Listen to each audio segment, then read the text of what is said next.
आपकी डायरेक्शन के लिए आदर श्रीमान कार बगाओ चल संतरी करारे कार चल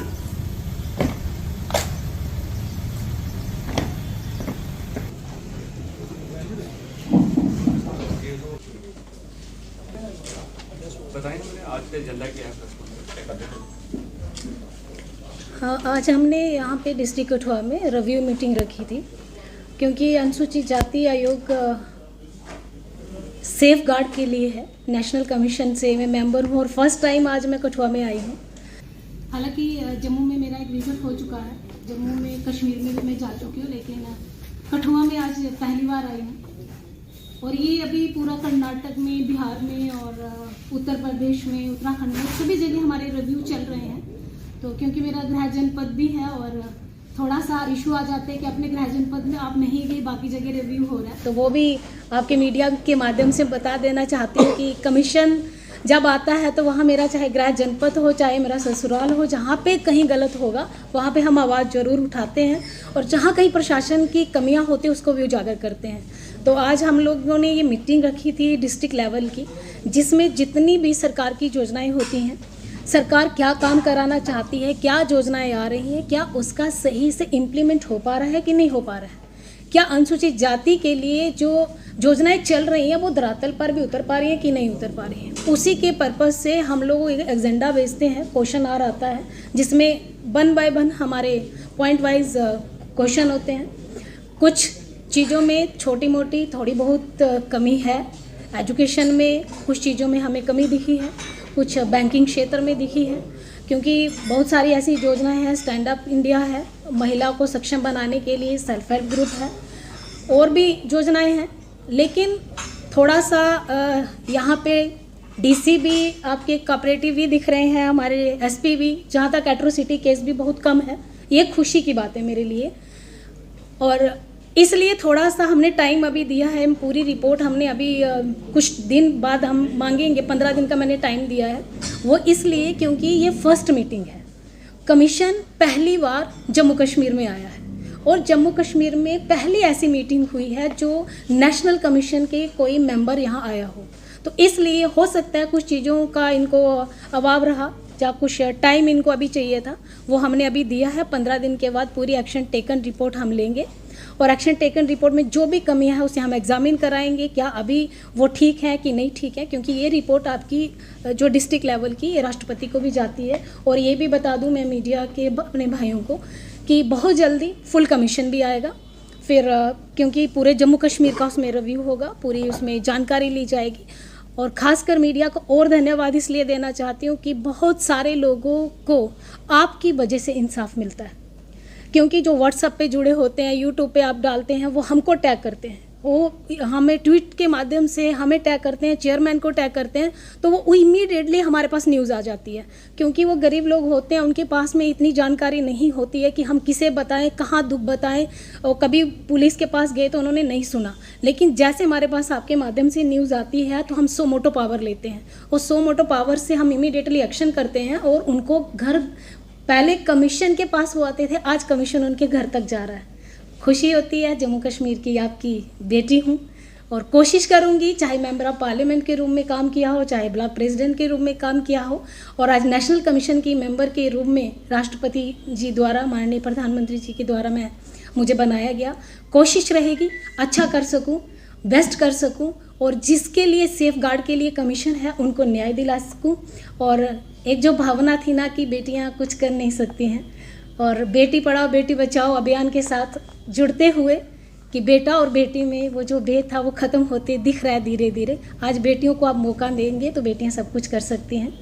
बहुत बहुत धन्यवाद। एक सवाल रहेगा मेरा, जम्मू कश्मीर में अक्टूबर 2015 के बाद प्रमोशन रिजर्वेशन में बंद है, इसको लेकर क्या कदम उठाया जा रहा है? अभी डेलीगेशन हमारे साथ मिल रहे हैं, उन पे फुल कमीशन में इस बात को लेके चर्चा आई है। उसमें बहुत जल्दी हमने गंभीरता से मीटिंग होगी, उसमें जैसे ही निर्णय आएगा आपको उसमें अवगत करा दिया जाएगा। मैम, SC/ST एक्ट जो है उसके अंतर्गत जिला कठुआ में पिछले साल एक मामला दर्ज हुआ। उस मामले में वो सरपंच भी उसके खिलाफ हुआ था। फिर जी। वो लोग धरने पे चले गए। इंक्वायरी में जब निकला तो जिन्होंने मामला दर्ज करवाया गया था सारी इंक्वायरी उनके खिलाफ होगी।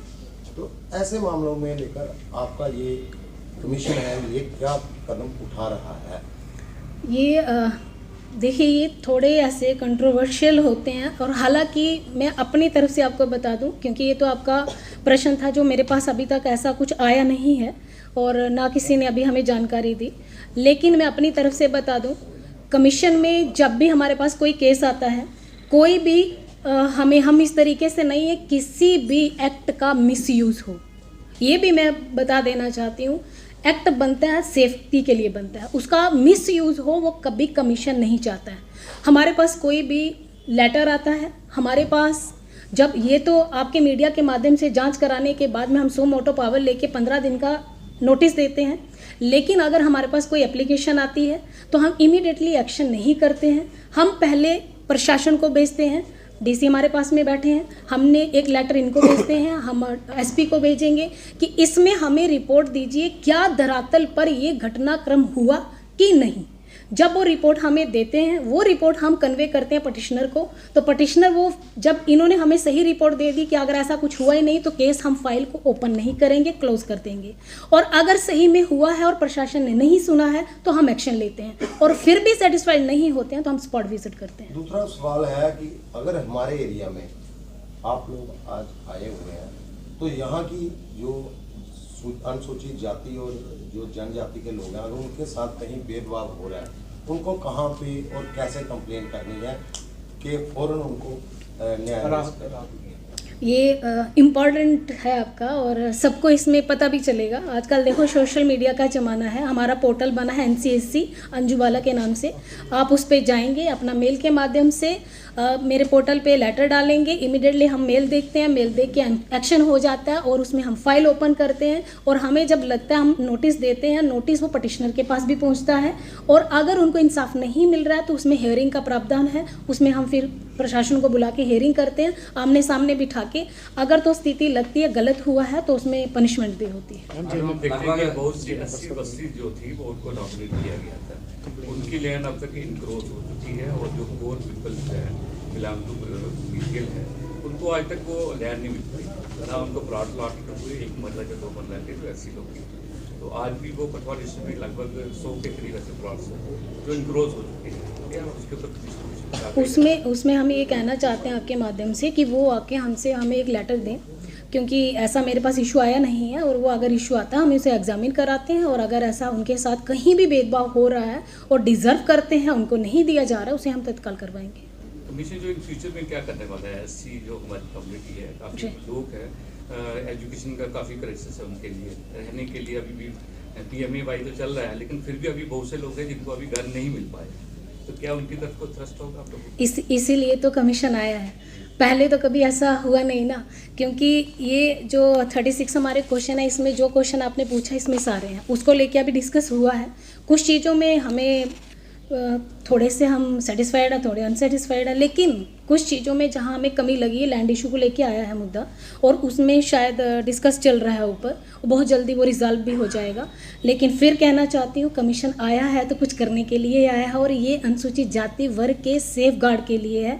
हाँ, आपके माध्यम से ये ज़रूर बता देना चाहती हूँ कि जम्मू कश्मीर में ये पहले लागू नहीं था, अब है। आपको कहीं भी कोई भी प्रॉब्लम होती है तो आप निसंकोच हमारे पोर्टल पर जाइए, और इसमें हमें आप मेल करिए जो आपके साथ कहीं गलत हो रहा है। हम प्रशासन से पूछ कर नहीं अगर ये सुनते हैं तो हम इनको तलब करने की भी हमारे पास पावर है, समन की भी पावर है, समन से नहीं आते वारंट की भी पावर है।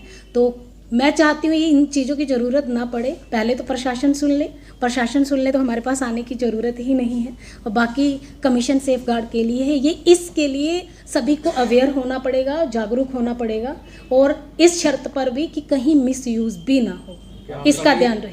कश्मीर घाटी में होगा जहाँ पे जम्मू कश्मीर में कोई ऑफिस नहीं है आपके नेशनल? ये मैं आपको बता दूं, क्योंकि अभी तक सभी को पहले अभी हमारा लखनऊ में इसका ऑफिस था, और अभी इस समय चंडीगढ़ में ऑफिस आ चुका है, क्योंकि पहले जम्मू कश्मीर का ऑफिस अभी हमारे लखनऊ में चला गया था, लेकिन हाल ही में अभी 1 महीना पहले चंडीगढ़ वापस हो गया है। मैं कोशिश कर रही हूँ, यहाँ की बेटी हूँ तो हमारे जम्मू कश्मीर में भी एक ऑफिस होना चाहिए, क्योंकि लद्दाख भी अब जुड़ा है साथ में। तो मैंने प्रपोज़ल अभी 23 को हमारी मीटिंग हुई है, मैंने प्रपोज़ल अभी दिया है, आपकी बात मैंने पहुँचाई है और कोशिश कर रहे हैं कि पहले अभी तो जो अच्छा माहौल लग रहा है ये माहौल रहना चाहिए, क्योंकि हमारे इस कठुआ में मुझे यहाँ तक लगता है भेदभाव नहीं है, बहुत कम है। एक प्यार सा माहौल है, जैसे फ्लावर का गुलदस्ता है ना, अलग अलग फूल भले लगे हैं लेकिन एक गुलदस्ता एक बुके के रूप में जो खिलता है वो खिलता रहना चाहिए। तो इसीलिए कोशिश है कि अच्छा काम हो और हमारे पास भी जो आए वो नाखुश होकर ना लौटे। कश्मीर घाटी में टीचर्स को निशाना बनाया गया, अच्छी टीचर थी, दहशत में है, डिमांड कर रहे हैं पॉलिसी की, उसको लेकर क्या?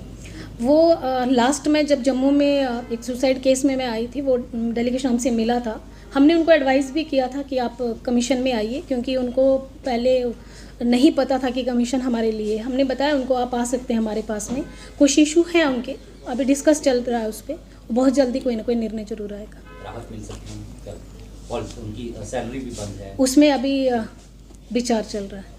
मैडम, कठुआ जैसा एक छोटा सा शहर होता था पहले, आप कठुआ की बेटी हैं, नेशनल लेवल के ऊपर आप रिप्रेजेंट कर रही हैं, और कठुआ की बेटियों को आपका क्या संदेश रहेगा? आखिरी सवाल है। मैं तो खुशनसीब मानती हूँ कि मैं इस कठुआ की धरती की बेटी हूँ।